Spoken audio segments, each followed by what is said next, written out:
Então vamos lá, pessoal. Boa noite a todos, tá? Vamos continuar com a nossa aula de genética. Então, agora é a aula genética número 5, na qual nós continuaremos a falar dos alelos letais, só que agora a parte 2.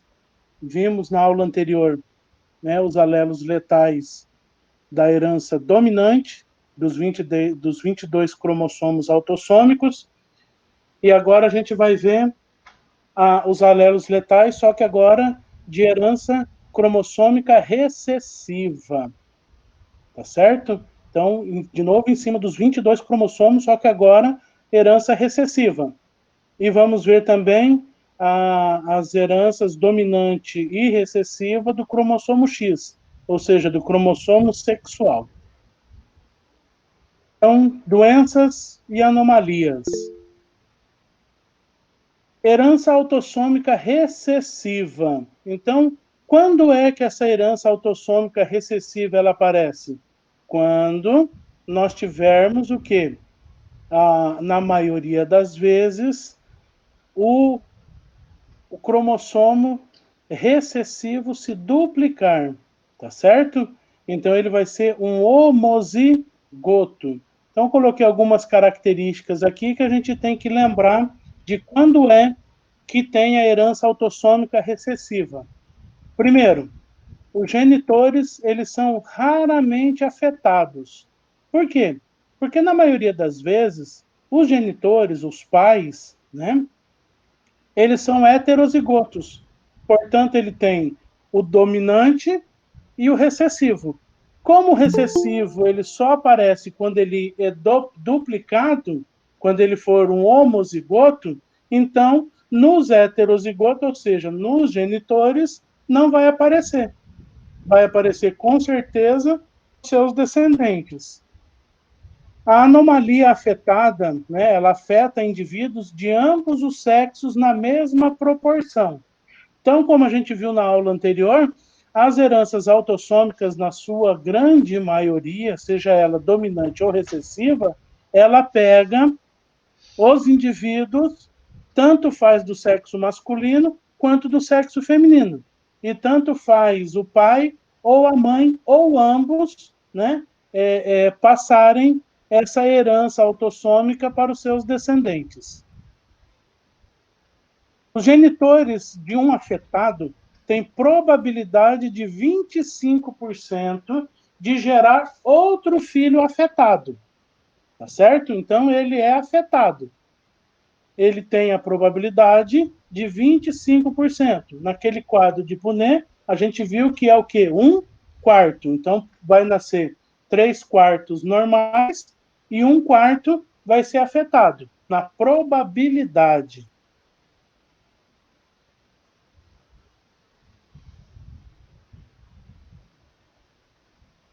A proporção de casais consanguíneos entre os genitores de afetados é mais alta do que da população. Então, é aquilo que eu expliquei para vocês, né? Então, se eu tenho uma doença autossômica na minha família e eu caso com a prima minha, a probabilidade dessa prima também ter essa herança é grande. E, consequentemente, a probabilidade dos nossos filhos terem essa doença, ela é bem maior do que se eu não tivesse casado, né? Tivesse casado com a pessoa não consanguínea comigo. Então, aqui nós temos, né, o heredograma, na qual a gente pode ver que na geração lá em cima, os pais são normais, ou seja, os genitores, então, são raramente afetados, e tiveram filhos. Desses filhos, nós podemos ver que nós temos um menino afetado e duas meninas normais. E no outro casal nós temos um menino normal, uma menina normal e um afetado. Consequentemente, o que dá para a gente perceber aí na geração 3? Né? Na geração 3, a menina casou com um menino e, com certeza, essa mulher, né, essa mãe, ela é heterozigoto e o pai também é heterozigoto. E todos os seus filhos, né, no caso aqui os meninos, nasceram afetados, nasceram com essa herança autossômica. Tá? Então, isso aqui é um exemplo clássico de um heredograma de uma herança autossômica recessiva. Os avós não têm a doença, passa para os filhos e, consequentemente, os filhos passaram para os netos. Heterozigotos, então, eles são compostos, tá? Para que essa doença autossômica recessiva ela passe para essa geração, no caso aqui, na geração 2 e na geração 3, os seus pais, obrigatoriamente, eles foram heterozigoto, tá certo? Então, é o que a gente pode ver aqui. Os avós lá em cima, normais, tiveram filhos afetados. Mas os pais da geração 2 são normais e tiveram filhos na geração 3 afetados. Então, os genitores são raramente afetados. Agora a gente vai ver alguns distúrbios autossômicos recessivos, né? Então, algumas doenças recessivas ou anomalias, como eu já expliquei na aula anterior. Então, nós temos o albinismo, nós temos a anemia falciforme, nós temos a fibrose cística, nós temos a doença de Tay-Sachs e nós temos a fenilcetunuria, tá certo? Então, começando pelo albinismo, nós vamos estudar no autossômico recessivo essas 5 doenças. Albinismo. O que é albinismo? Né? Não é uma doença, é uma anomalia genética na qual ocorre um defeito na produção da melanina. Melanina nada mais é do que a pigmentação da nossa pele, tá certo? Em alguns casos do nosso olho, da sobrancelha, do cílio, do cabelo. Então, é a produção ou a não produção da melanina, da pigmentação do nosso corpo. Essa anomalia, ela é causada da ausência total ou parcial de pigmentação da pele, dos olhos e dos cabelos. O albinismo é hereditário e aparece com a combinação de 2 pais portadores do gene recessivo. Então, aqui é a regrinha que a gente viu ali. Para que seja uma doença ou uma anomalia recessiva, os pais são portadores, são heterozigoto e portadores desse recessivo. Ele se duplicou, deu albinismo. O albinismo, também conhecido como hipopigmentação, recebe seu nome da palavra latina albus, que significa branco. Essa anomalia afeta, pessoal, todas as raças e espécies, tanto humana quanto de vários animais, tá? Então eu coloquei aqui alguns animais raros que apareceram na natureza, albinos.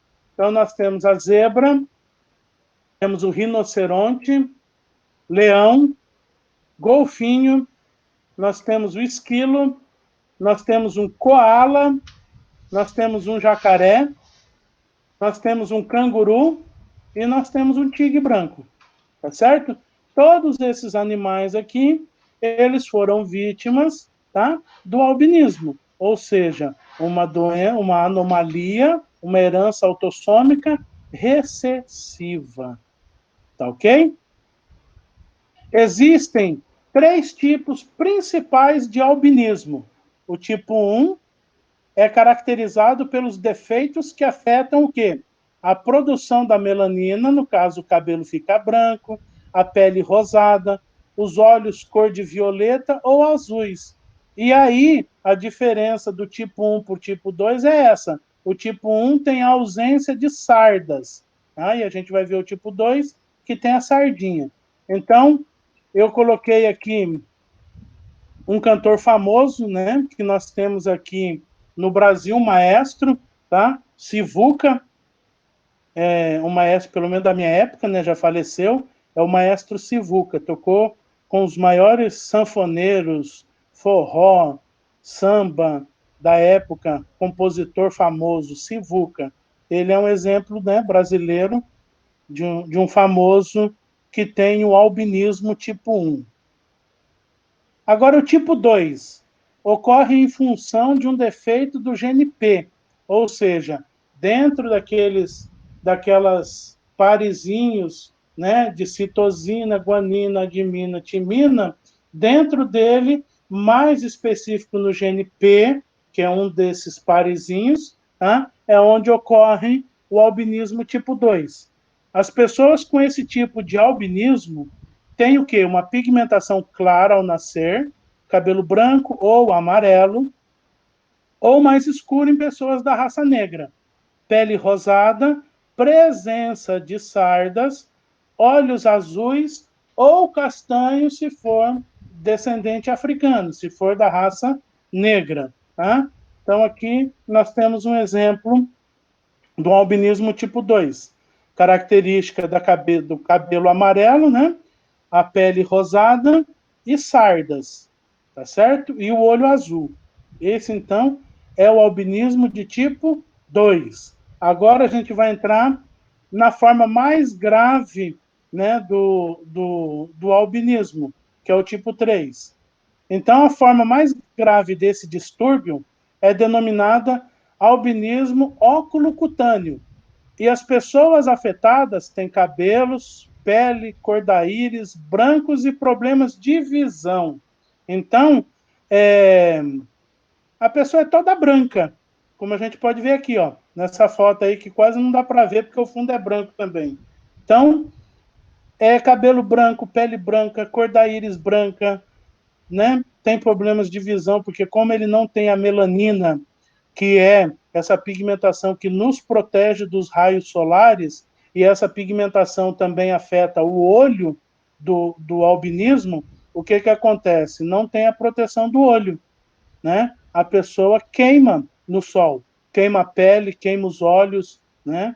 Ele tem uma queimadura forte, e essa queimadura vem até provocar câncer nas pessoas que têm albinismo. Por isso que elas não andam muito no sol, né? Tem problema, inclusive, de produção de vitamina D, que ajuda aí a gente, né? Principalmente nesse Covid-19, tá certo?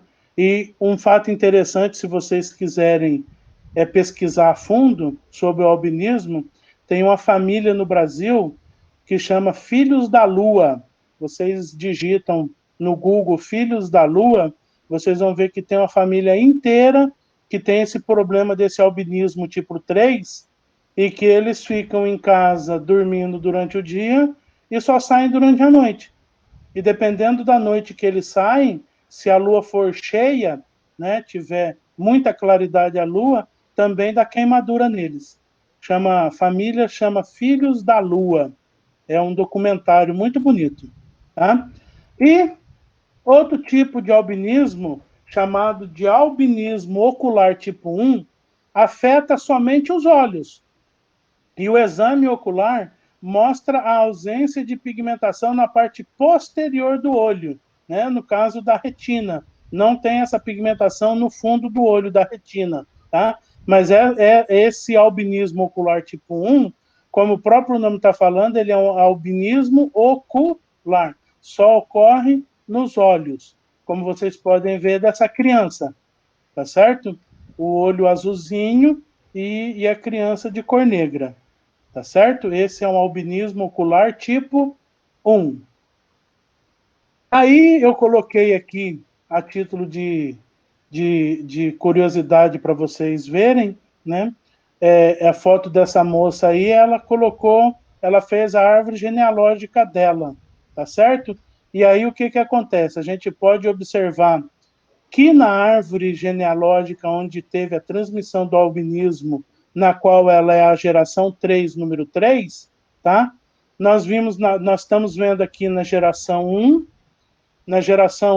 que os seus avós paternos e maternos, né, eles foram normais, mas com certeza eram heterozigotos, tá certo? Então, normais, mas com característica da anomalia do albinismo. Aqui, no caso, teve 2 filhos também, né, normais. Esse da geração aqui, 2, esse menino aqui, a gente não pode afirmar se ele é totalmente normal ou se ele é heterozigoto, mas a 2 aqui, a menina, né, no caso a mulher aqui, ela é obrigatoriamente heterozigoto. Por quê? Porque ela casou, né? Aqui então nós temos o indivíduo 3 da geração 2. Ela casou com ele, filhos que 2, então, teve o albinismo. Portanto, obrigatoriamente, o da geração 2, número 2 e número 3, é AN. E gerou filhos, com certeza, o da geração 3, 1 e da geração 3, número 3, é AA, ou seja, duplicou o recessivo. Portanto, apareceu a característica que a gente pode ver na foto aqui, apareceu a característica do albinismo. Já o indivíduo da geração 3, o número 2 aqui, essa menina, a gente não tem certeza se ela é NN, ou seja, homozigoto dominante, normal, ou se ela também é heterozigoto. Né? Nós não temos essa certeza. Nós só temos a certeza que os avós são heterozigoto, que os pais são heterozigoto e que 2 filhos nasceram albinos. Tá? É isso que a gente consegue ver nesse heredograma. Agora a gente vai passar para a anemia falciforme. É uma doença, então aqui já não é mais uma anomalia, é uma doença hereditária que passa dos pais para os filhos, caracterizada pela alteração dos glóbulos vermelhos do sangue, tornando o quê? Parecidos com uma foice. Daí que vem o nome de falciforme, tá? Então, do lado direito, parecendo uma bala, né? Nós temos um glóbulo vermelho normal e aqui nós temos um glóbulo vermelho falciforme. Né? Ele fica parecendo uma foice, parecendo uma meia-lua, tá certo? E isso daqui causa muitos problemas e, inclusive, leva à morte, dependendo do caso, né? Por quê? Porque, como a gente sabe que os glóbulos vermelhos são responsáveis, dentre outras coisas, de levar o oxigênio para o nosso organismo todo, quando tem um glóbulo vermelho falciforme, ele não consegue agregar, ou seja, ele não consegue pegar o oxigênio. Portanto, ele não tem a função de levar o oxigênio. Além de outra coisa que a gente vai ver agora aqui para frente, o que ele faz. Essas células têm sua membrana alterada e rompe-se mais facilmente, causando anemia. A hemoglobina que transporta o oxigênio e dá a cor aos glóbulos vermelhos é essencial para todos os órgãos do corpo. Esse formato, então, irregular de foice dificulta a passagem do sangue por vasos pequenos, prejudicando o quê? A oxigenação dos tecidos. Isso pode causar a morte dos tecidos, fazendo com que surjam lesões de pele, né? Então, vai necrosando. A palavra é essa. Vai criando manchas escuras, pretas, e vai necrosando a pele por falta de oxigenação. Por quê?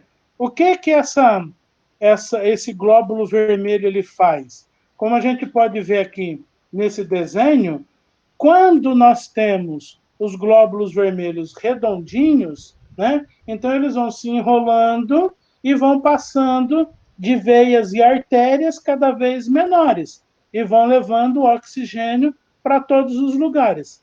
Já nesse caso aqui, ó, o que acontece? Os glóbulos vermelhos, como eles estão em forma de foice, eles vão se juntando nas entradas das veias e das artérias menorzinhas e vão entupindo.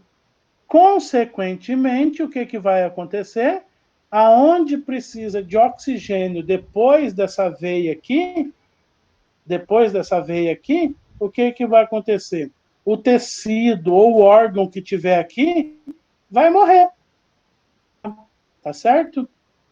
Provocando várias doenças e vários distúrbios no organismo do indivíduo. Aí nós temos aqui, pessoal, eu coloquei para vocês nesse heredograma 4 probabilidades, tá certo? De como se pega a anemia falciforme. Então, nós temos, no primeiro caso aqui, nós temos o pai que é portador da anemia falciforme. Então, se ele é portador, significa o quê?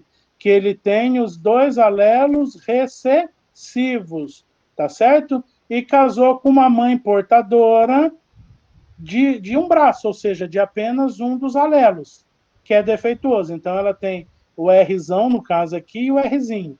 Fazendo o cruzamento, nós vamos ter obrigatoriamente indivíduos heterozigoto, tá certo? E 2 indivíduos portadores. Portanto, nós vamos ter a probabilidade de 50% do filho nascer normal, 50% do filho nascer portador de anemia falciforme. Então, esse aqui é o primeiro caso, né, de um portador casou com um heterozigoto. Já no segundo caso aqui, de novo, o pai é portador, mas aqui pode ser tanto o pai quanto a mãe, tá bom? No caso aqui a gente colocou o pai. Então o pai é portador, mas a mãe é normal, ela não é portadora. Ela tem os 2 alelos, tá? Homozigoto dominante, normal. Portanto, no cruzamento, nós temos obrigatoriamente os 4 filhos vão nascer normais. Eles vão nascer simplesmente heterozigoto, ou seja, normal, e vai ter o traço da anemia falciforme. Mas nascerão todos os filhos, né, não só os 4, mas se tiver mais de 4 filhos, todos os filhos desse casal nascerão normais. Agora nós temos o terceiro caso, que é mais tem também. Nós temos o pai heterozigoto, que casou com a mãe, que no caso aqui eu esqueci de pôr o Rzão aqui, é dominante. Nesse caso, todos os filhos nascerão normais, tá certo? Mas a probabilidade é de 50% homozigoto dominante e 50% de heterozigoto, ou seja, eles vão ter somente o traço, vai ser igual ao pai, heterozigoto, tá? Somente um alelo defeituoso. Essas anomalias, essa herança autossômica recessiva, ela só ocorre se duplicar o recessivo. Então, nesse caso aqui, né, nós temos heterozigoto, não duplicou. Então, vão ter uma vida normal. E a quarta probabilidade, que é a mais comum de acontecer, é essa daqui. Né, no caso, o casal aqui, os 2 indivíduos, eles são heterozigoto, tá certo? Então, eu coloquei aqui embaixo o R maiúsculo e o R minúsculo para os 2, e aqui em cima, para ficar mais fácil também, eu coloquei um A e um S, onde se dobrar o S é a doença, tá certo? É a anemia falciforme. Então, azão é dominante, sem alteração. A S vai ter somente um traço falciforme, ou seja, somente um dos alelos do cromossomo vai ter a característica da anemia, e o SS vai ter anemia falciforme. Fazendo o cruzamento, então, esse daqui é o clássico 1-2-1, tá? Que eu não canso de falar para vocês. Então, olha lá, primeiro indivíduo dominante recessivo, dominante, né? Cromossomo dominante, 25%, azão. O segundo e o terceiro no cruzamento heterozigoto, ou seja, 50%, dois indivíduos, azão e S. Azão e S, 50%. E, na probabilidade, o quarto indivíduo, recessivo, recessivo. Opa, duplicou aqui de novo. Então, se duplicou, ele vai ser SS, ou seja, anemia falciforme. Então, vai ter 25%, tá certo? De probabilidade. Famoso 1, 2, 1. Agora vamos para a fibrose cística. Fibrose cística, né, abreviação FC, também conhecido como doença do beijo salgado, ou mucoviscidose, é uma doença genética crônica que afeta principalmente os pulmões, pâncreas e o sistema digestivo, né? Então, aqui, praticamente, ele afeta três, né, principais sistemas do nosso organismo. O respiratório, que, né, que são os pulmões, nós temos o pâncreas e nós temos o sistema digestivo. Atinge cerca de 70 mil pessoas em todo o mundo. É a doença genética grave mais comum da infância. Um gene defeituoso e a proteína produzida por ele fazem com que o corpo produza muco de 30 a 60 vezes mais espesso que o usual. Então, esse pigarrinho que a gente sente de vez em quando na garganta, né, que incomoda, imagina isso de 30 a 60 vezes mais grosso, tá certo? É isso que essa proteína faz. Ela faz engrossar esse muco que nós produzimos, né? Por isso que ele pega o sistema digestório, né? E pega o sistema respiratório, porque é onde produzimos o muco, tá certo? Então, imagina isso de 30 a 60 vezes mais grosso. O muco espesso, olha só o que ele causa. Ele leva ao acúmulo de bactéria e germes nas vias respiratórias, podendo causar inchaço, inflamações e infecções como pneumonia e bronquite, trazendo danos aos pulmões. Então, veja bem, pessoal, esse tipo de bactéria e germes que ocorre também com a Covid-19, tá certo? O pessoal, muitas das vezes, morre de pneumonia devido a esses mucos, essas coisas que desenvolve no pulmão, nos brônquios, e provoca o quê? O aumento dessas bactérias, tá certo? É uma das maiores causas de morte da Covid-19. Justamente parecido com essa característica dessa fibrose cística aqui, tá certo? O acúmulo de bactérias e germes nas vias respiratórias, que leva a outras doenças, e aí essas doenças se agravam, o organismo já está debilitado, a pessoa vem a óbito. Esse muco também pode bloquear o trato digestório e o pâncreas, o que impede que enzimas digestivas cheguem ao intestino. Então, como esse muco ele vai ficar muito grosso, ele vai bloquear principalmente o pâncreas, né, que joga a bile, joga, né, o suco pancreático, as enzimas digestivas para o nosso intestino, para a gente fazer a digestão, ele entope, né, essa via de acesso. Consequentemente, a gente não vai conseguir fazer a digestão dos alimentos e vamos ter problemas também de úlcera, gastrite e outras doenças mais, né, digestórias.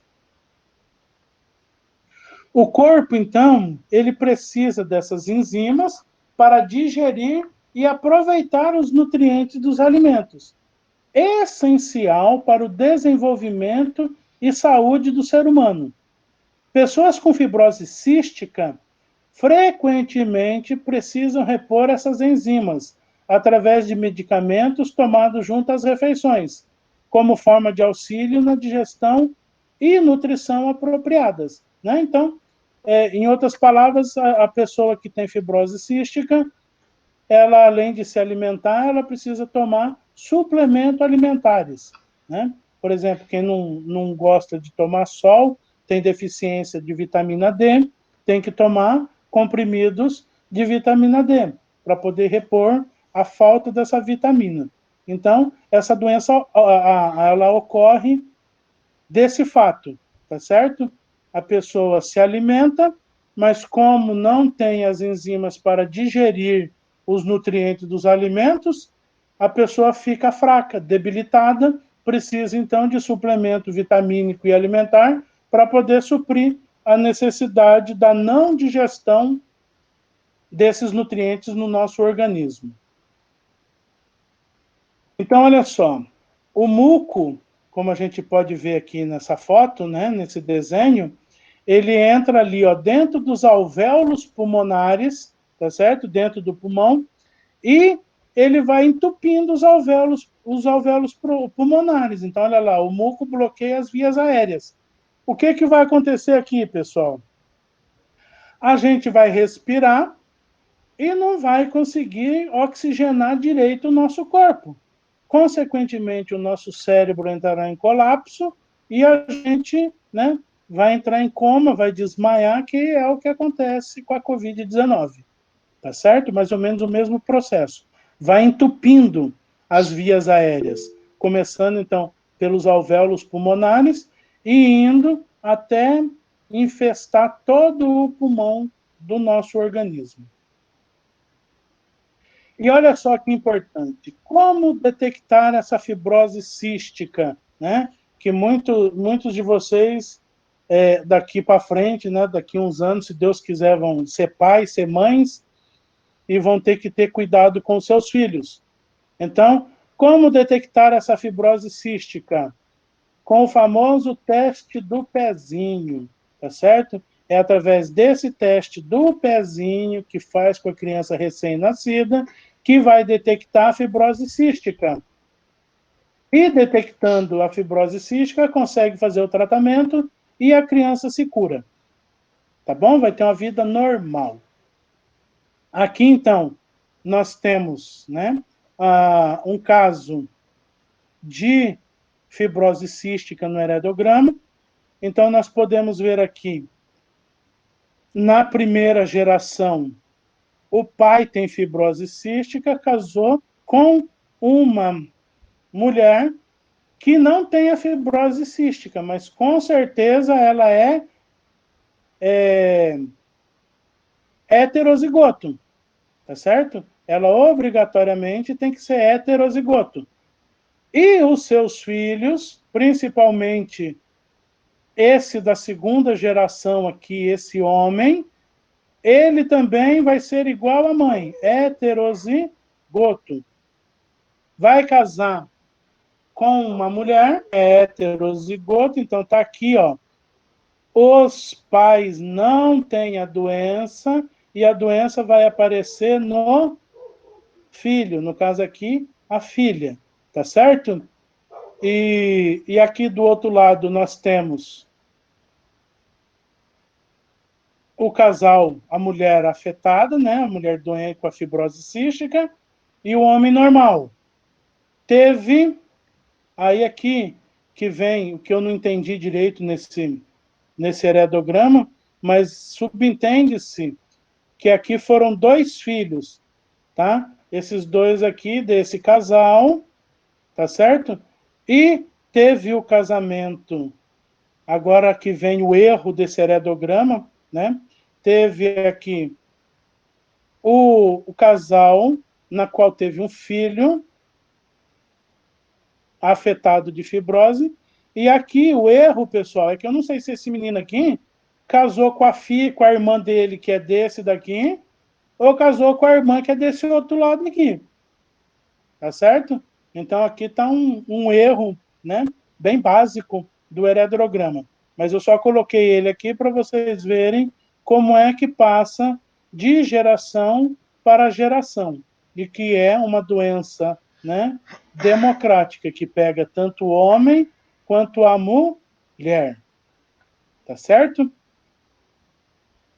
Vamos agora para Tay-Sachs, né, que é uma doença também chamada de DTS.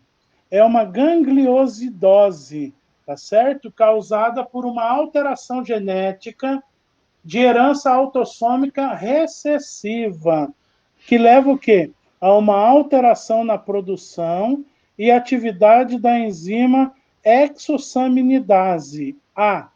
Então, o que é uma gangliosidade? Gangliosidade é uma doença, né? É uma alteração genética que ocorre dentro da célula do nosso organismo.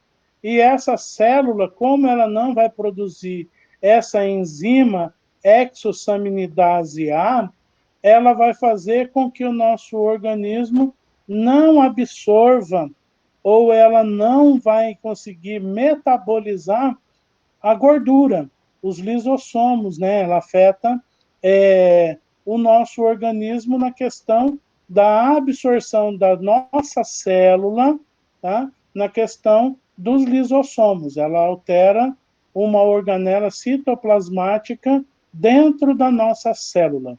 Então, essa enzima, ela está presente nos lisossomos, então é a organela citoplasmática que ela atinge, e é responsável pela degradação de quem? Dos fosfolipídios, que é nada mais, nada menos do que a camada que protege as nossas células, né? É a camada citoplasmática que envolve as nossas células, essa camada também fosfolipídio, né? Ela envolve os vírus, as bactérias, tá certo? Então, ela vai fazer o quê? Essa doença, DTS, ela vai fazer com que o nosso organismo não degrade, não faça a degradação corretamente dos fosfolipídios. Então, ela é uma doença rara, neurodegenerativa e até o presente momento incurável. Então, se ela é uma doença neurodegenerativa, significa o quê? Que ela atinge o nosso cérebro, tá certo? Ela vai, aos poucos, matando os neurônios, matando as células do nosso encéfalo, do nosso cérebro. Crianças com a doença de Tay-Sachs começam a perder seus marcos de desenvolvimento após os 6 meses de idade e desenvolve deterioração progressiva cognitiva e motora. Então, a partir dos 6 meses de idade, a criança ela começa a perder os seus movimentos, ela não vai conseguir mais tentar gatinhar, ficar de pé, ficar com a cabeça no lugar que, né, certinho. Ela vai, então, começar a progressivamente perder esses movimentos, tanto motor quanto cognitivo, né? De pensar, de falar, de se expressar. O que vai levar a criança a convulsões, ao retardamento mental, paralisia e, né, fatalmente, a morte. Isso ao redor dos 5 anos de idade, tá certo? Muito difícil uma criança que passe dos 5 anos de idade dessa doença. É comum na presença, né? É comum a presença de mancha vermelha cereja na mácula. Tá? Então, o que é a mácula? Mácula nada mais é do que a retina do nosso olho lá atrás. Então, como é que faz para se descobrir isso? Né? Faz um exame ocular, verifica, né? Tira como se fosse um raio-x lá dentro do olho e se vê uma manchinha vermelha cereja lá dentro do olho, na retina do olho, significa que a criança tem essa doença. Ela atinge o cromossomo 15, tá? Então está aqui o cromossomo 15. Se vocês repararem nesse cromossomo 15, vocês vão perceber que a setinha, né, o risquinho do centrômero dele, do lado direito, tem mais cromossomo para cima do que o do esquerdo. Do esquerdo, inclusive, está faltando um pedacinho dele. Tá? Então, é ali que ocorre, acima do centrômero, essa doença. Tá? Esse distúrbio genético no cromossomo 15.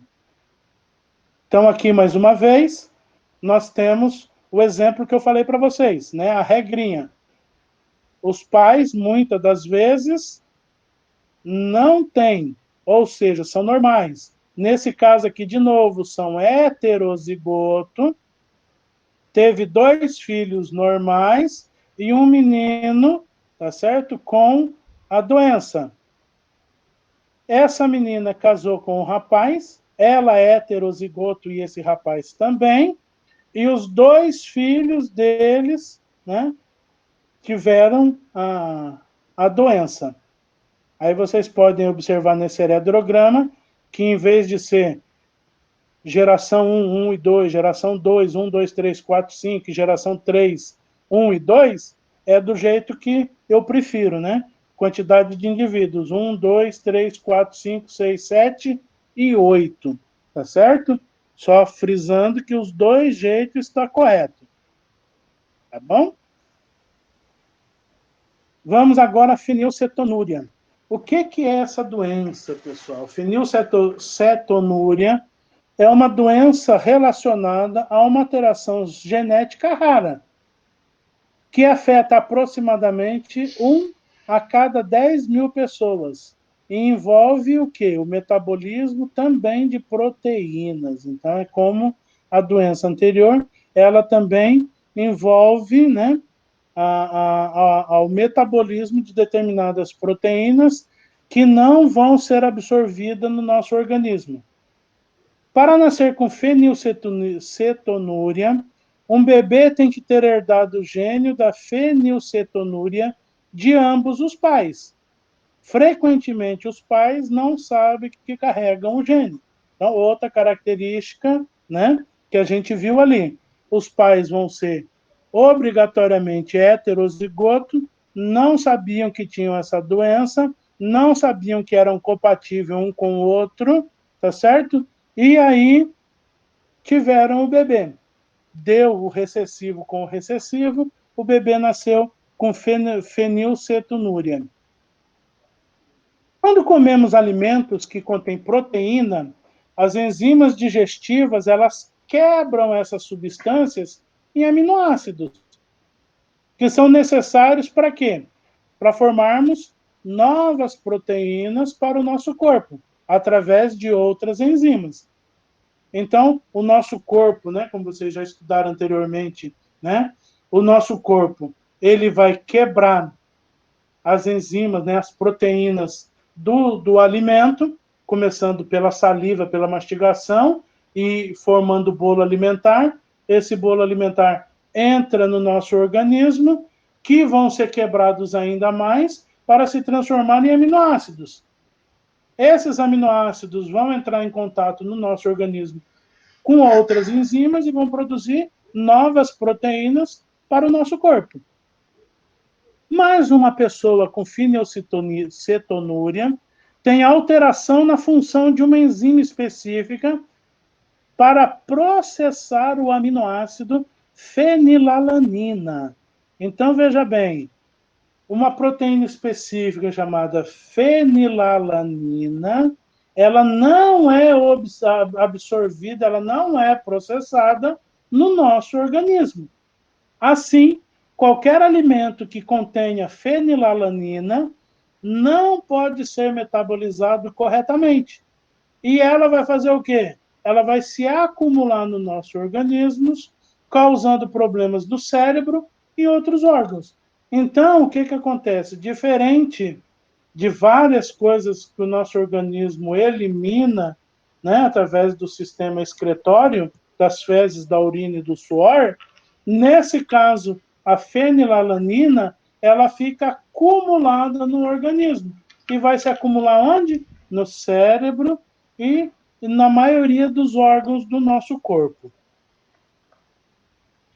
Olha só, de novo a importância do teste do pezinho, pessoal. A triagem dessa doença no Brasil é realizada através do teste do pezinho. Quando?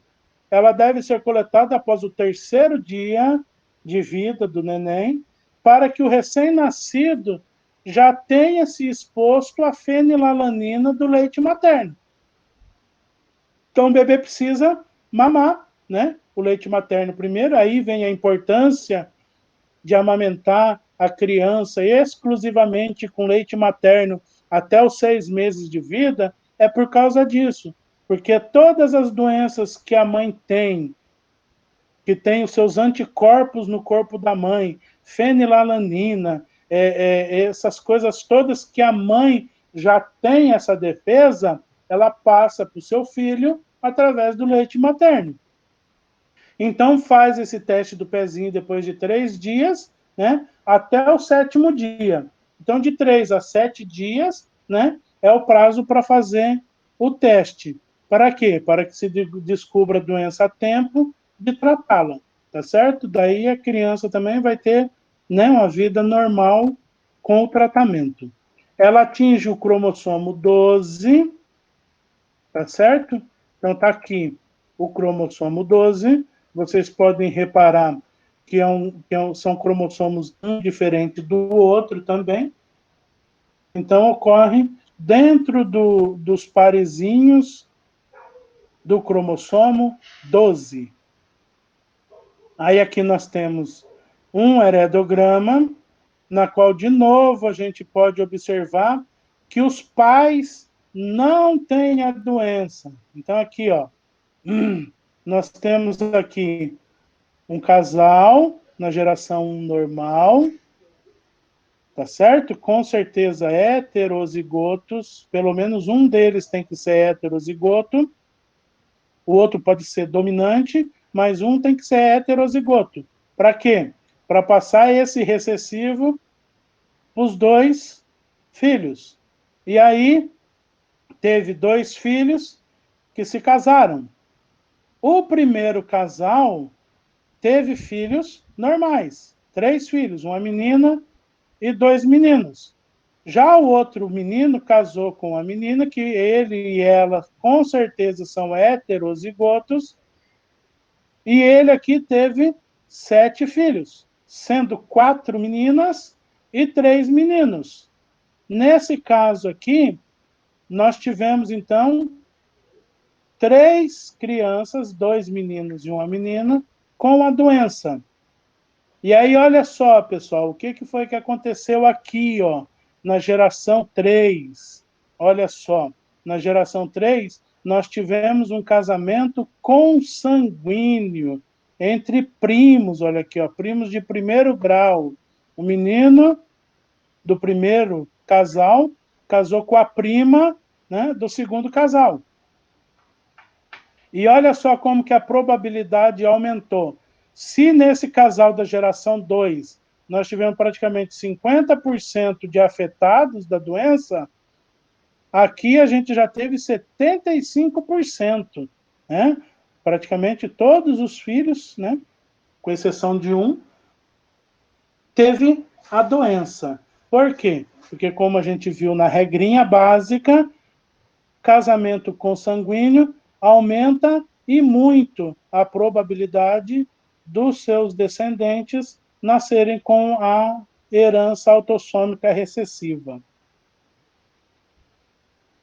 Agora, pessoal, nós vamos entrar nas heranças monogênicas ligadas ao sexo, tá certo?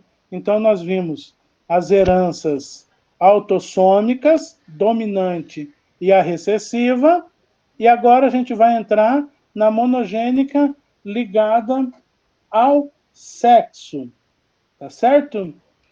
Então, olha só, também na herança monogênica ligada ao sexo, o que acontece? Existe a herança dominante e existe a herança recessiva, tá ok? Então, vamos começar com a herança dominante ligada ao X, ao sexo. No caso aqui, nós temos uma mãe afetada que passa para os seus filhos, aí no caso aqui, tanto faz menino como menina, a doença, tá? Então, nesse caso, os filhos de ambos os sexos de portadores possuem risco de 50% de herdar o fenótipo, tá? Então, na herança dominante aqui, que a mãe ela é afetada, é o que vocês estão vendo ali, tanto para o menino quanto para a menina, tá? Então, é 50% de risco. Então, aqui nós temos, né, o heredograma, na qual essa herança dominante, ela passa de pai, ou no caso aqui, de mãe, para filhos.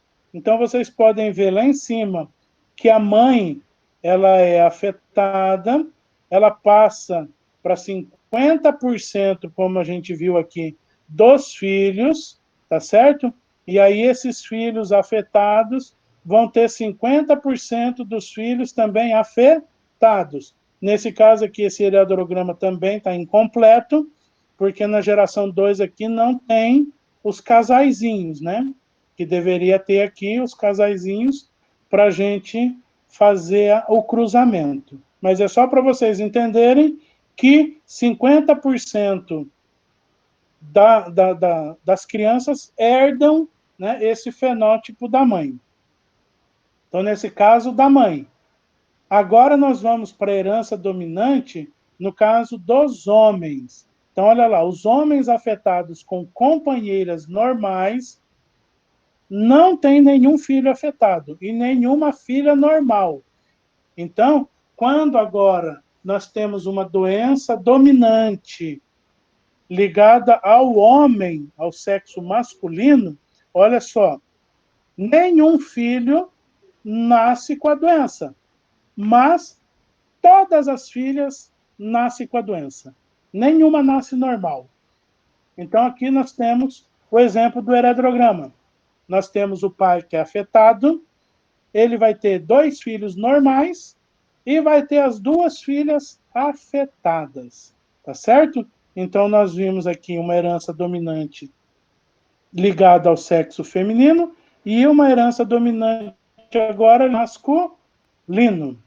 Exemplos dessas doenças dominantes que o pai passa para a filha: síndrome de Rett, raquitismo hipofosfatêmico e a hipertricose, tá certo? São 3 doenças que eu não vou falar agora aqui, porque vai ficar muito extenso, tá certo? Mas são 3 doenças que o pai passa para a filha. Agora nós vamos para a herança recessiva ligada ao sexo. Então, agora nós estamos falando de doença que só pode existir se os parezinhos de recessivo, né, se duplicarem, que é o caso aqui, ó. O pai afetado, tá certo? Então, nós temos o pai afetado e nós temos a mãe XX dominante, tá certo? Mas aí o que acontece? Ele passa a doença para as filhas, olha lá, tá certo? E os meninos nascem normal. Como que isso é possível? A incidência do fenótipo é superior em homens. Então, na doença recessiva, o homem tem a maior probabilidade de ter esse fenótipo. Então, o pai aqui ele tem, e as meninas só são portadoras, elas não têm a doença, elas não são afetadas, elas só são portadoras. O gene responsável pela afecção é transmitido de um homem afetado para todas as filhas, né? Então, ele é afetado e ele passa obrigatoriamente, então, para todas as filhas. Esse é recessivo, mas elas só são portadoras, não se afetam. O gene jamais, olha só que interessante, jamais se transmite diretamente do pai para o filho, mas sim de um homem afetado para todas as filhas, tá certo? Então, por isso que é uma herança recessiva ligada ao sexo, porque é o pai afetado que passa obrigatoriamente para todas as suas filhas. As mulheres heterozigóticas geralmente não são afetadas, mas algumas expressam a afecção com intensidade variável, ou seja, ela pode passar, retransmitir ou não para os seus descendentes, né? Então, existe essa afecção variável entre elas. E é por isso, pessoal, que essas doenças são doenças ligadas ao sexo, ao X e ao Y. Então, se o homem casar com a mulher e tiver filha, ou seja, X, vai aparecer essa doença. Se ela tiver XY, ou seja, os meninos que vocês podem ver no desenho aí, quando tiver XY, não aparece a doença. Mas quando aparecer XX, ou seja, o sexo feminino, e o pai tiver a doença, obrigatoriamente passa para as meninas. Por isso que são doenças ligadas ao sexo, que tem a ver com o X e com o Y. Dependendo da doença, se tiver 2X, aparece. Dependendo da doença, se tiver X e Y, é ela que aparece. E se não aparecer nenhuma dessas duas, elas não aparecem. Olha lá agora, nós temos essa doença, essa herança recessiva ligada ao sexo. Nesse caso aqui, a mulher é a portadora, tá certo? Então é igual aqui, ó, os filhos aqui. Nós tivemos o pai afetado e a mãe normal. Teve duas meninas portadoras. Então vamos supor que uma dessas meninas se casou, tá ela aqui. Casou com um rapaz normal. Aí o que, que vai acontecer, pessoal? Como é uma herança recessiva ligada ao sexo, o primeiro indivíduo menino vai ser XY normal. A primeira menina XX vai pegar o X do pai e o X azul da mãe, porque ela só é afetada o branquinho, o X branco, com quadradinho branco. Então, normal. A terceira criança que nasceu menina, ela, como a gente viu, nenhuma menina ela é portadora, ela é afetada, ela é portadora. Então, tá aqui, ó. Ela vai ter o xizinho da mãe e o do pai. Portanto, ela vai ser portadora.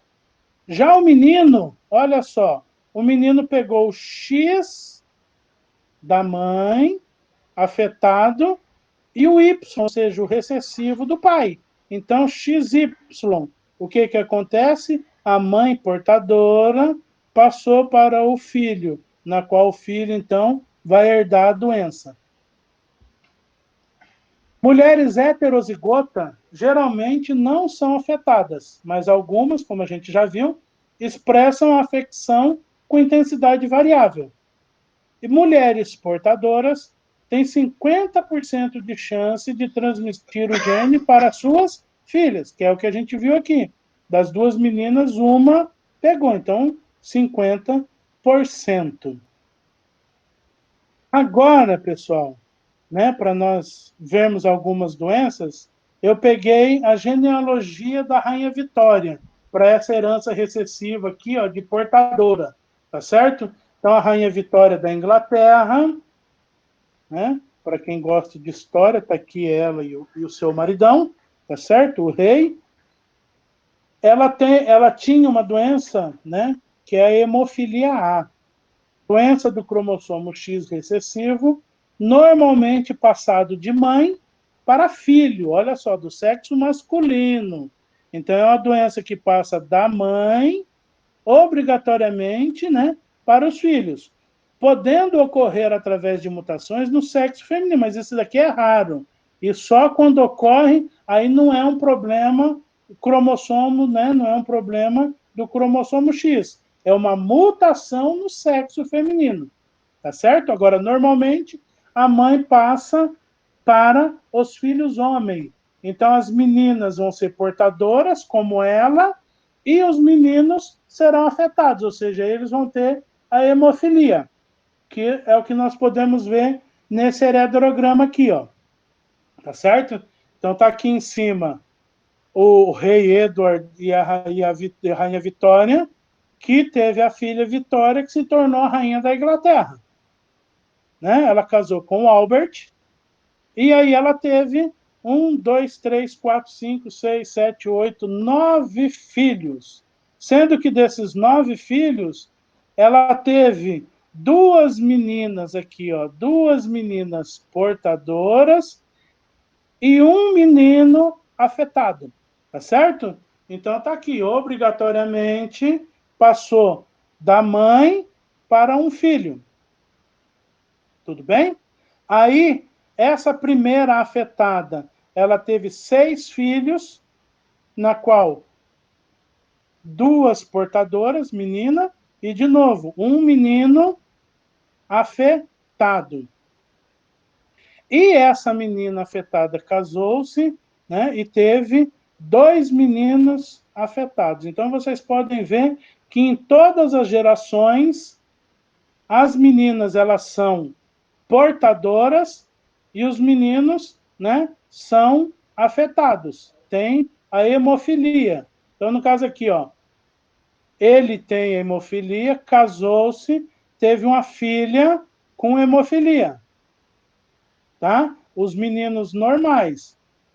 Essa menina casou e teve, né, um filho que foi afetado. E no último caso aqui, nós temos ela casou também com o rapaz, teve 4 filhos, sendo 2 afetados e a menina portadora. Essa menina casou-se e teve, né, mais filhos aqui. Teve mais 6 filhos.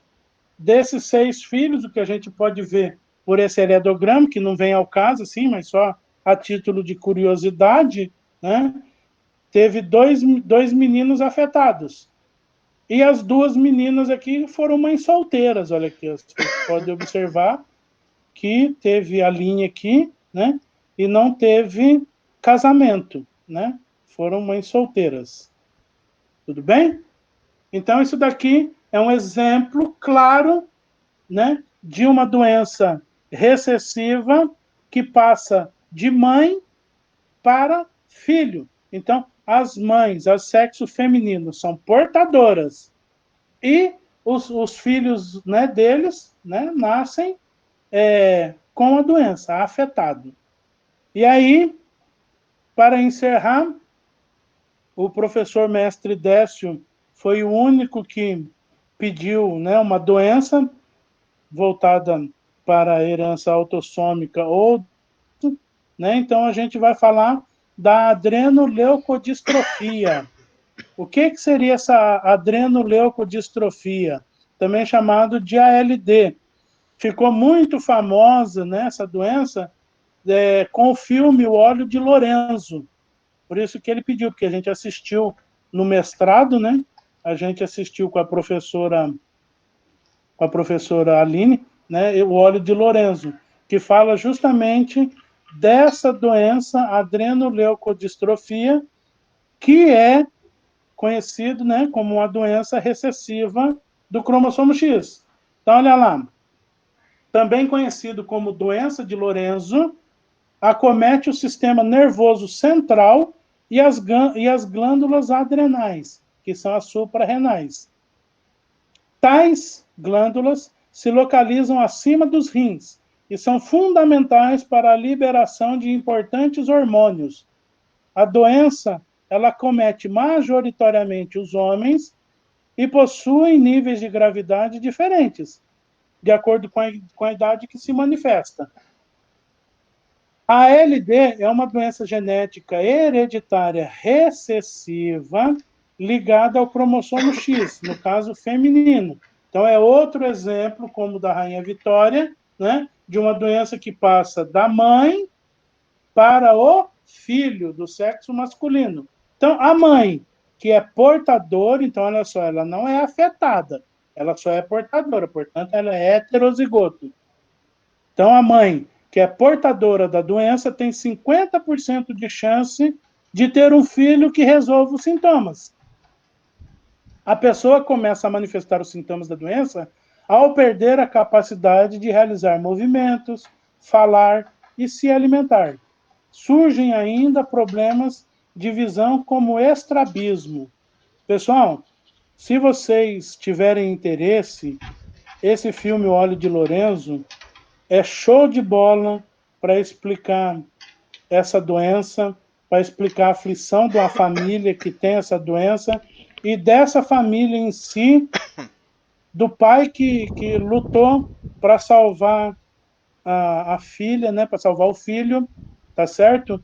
Porque tudo que a gente vai fazer aqui nesse mundo, a gente precisa de autorizações da ciência, precisa de autorizações, né, de órgãos competentes. E muitas das vezes eles não dão essa autorização para a gente fazer, por exemplo, chás, fazer medicamentos, né, remédios artesanais.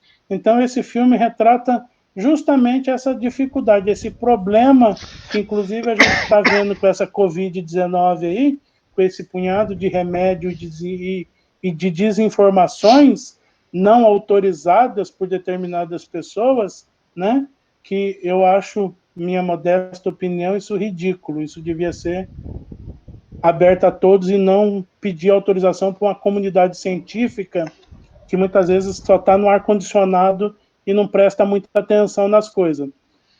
Portanto, esse filme, Olho de Lorenzo, eu recomendo para vocês verem a dificuldade que é no campo científico determinadas coisas. Tá certo? Então, olha só, nós temos aqui o heredograma, para terminarmos a nossa aula. Nós temos o heredograma, na qual nós temos o alelo recessivo ligado ao X, né, a essa doença do sexo feminino.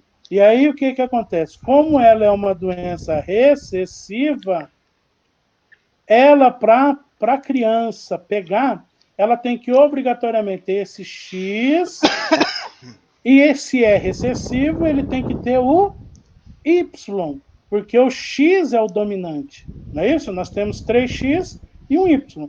Então, olha lá, o primeiro indivíduo, né, pegou o X azul da mãe e o Y do pai, ou seja, normal, igual o pai.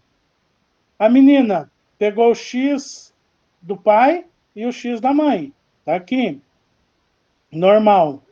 Já esse menino, ele pegou o Y do pai e pegou o X recessivo da mãe, na qual ela é portadora, tá certo? Portanto, esse menino vai nascer com a doença. E já essa menina, ela, como ela é obrigatoriamente XX, né, então ela ficou igual a mãe dela. Pegou o X azul do pai e pegou o X vermelho da mãe. Então ela é portadora, tá certo? Então tá aqui de novo mais uma, né, característica de 1, 2, 1, tá certo? Nós temos dois normais, nós temos um afetado e nós temos uma portadora. Então, 1, 2, 1. Tudo bem, pessoal? Então, é isso que eu tinha para hoje. Até a próxima, tá certo? Mestre, é o que eu tinha para hoje. Beleza, mestre, beleza. Pessoal, eu recomendo também que vocês assistam o filme indicado pelo mestre Oswaldo, que é o Oro de Lorenzo. É um filme muito bom mesmo. Até hoje eu lembro das palavras do pai do menino, né? Ele falou que ele era uma pessoa simples, que estava fazendo perguntas simples para arrumar um problema que parecia ser complexo, que era o problema do filho dele, né? Enquanto É, que os vários doutores, pesquisadores, as grandes indústrias farmacêuticas ficavam fazendo reuniões e não sei o que, e protocolos, e é isso, era aquilo, tinha que seguir as normas e coisa e tal. Ele é. foi procurando por outros caminhos e teve que brigar muito, né, mestre? Ele teve que brigar muito para que aceitasse Até a hoje, ideia dele. até hoje não é reconhecido devidamente como deveria. Isso. Isso só porque ele foi procurando caminhos assim, mas ele foi fazendo perguntas simples, né? Por que aquela doença acontecia? E ele foi fazendo perguntas em cima de perguntas. Ele pesquisou, na verdade, porque ele não era da. Ele não era da ciência, se não me engano, ele era contador, Não, né? ele era contador. Ele era contador, ele foi procurando, pesquisando, perguntando, fazendo perguntas que os pesquisadores não faziam. E ele conseguiu encontrar. O filho dele, acho que viveu bastante tempo, né? Se não me engano, né? O filho dele viveu, morreu de outra coisa. É, os outros que seguiam aqueles procedimentos que os laboratórios e os pesquisadores indicavam morriam antes dos 12, 13 anos. Né? O filho dele ficou até adulto, né? Ficou. É.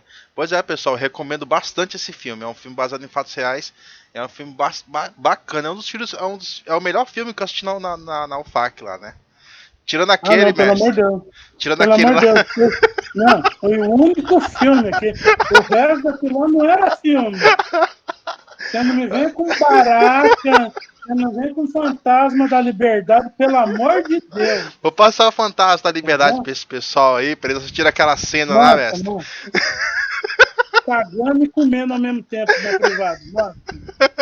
É, show de bola. Show, aquele filme é show. Pessoal, depois pesquise sobre o Fantasma da Liberdade, veja as fotos no Google pra você ver os filmes que assistia por lá, cara. Mas, pessoal, assista o Memória de Lourenço. Se vocês não conseguirem encontrar aí na internet, eu acho que eu devo ter por aqui ainda.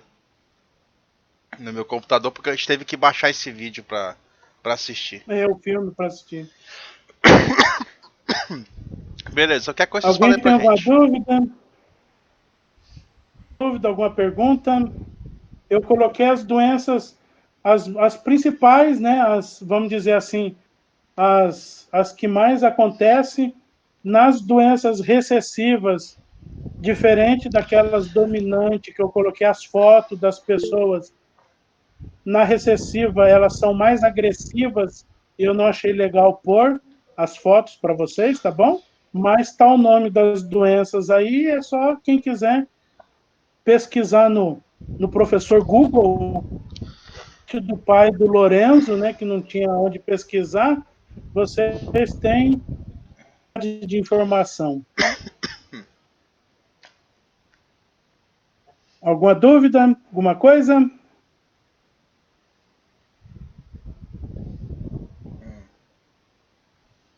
O pessoal entendeu bastante aí, mestre. Então, beleza. Espero que tenham entendido mesmo aí. Espero que vocês tenham gostado dessas aulas do alelo letal, que eu ia dar só uma aula do alelo letal.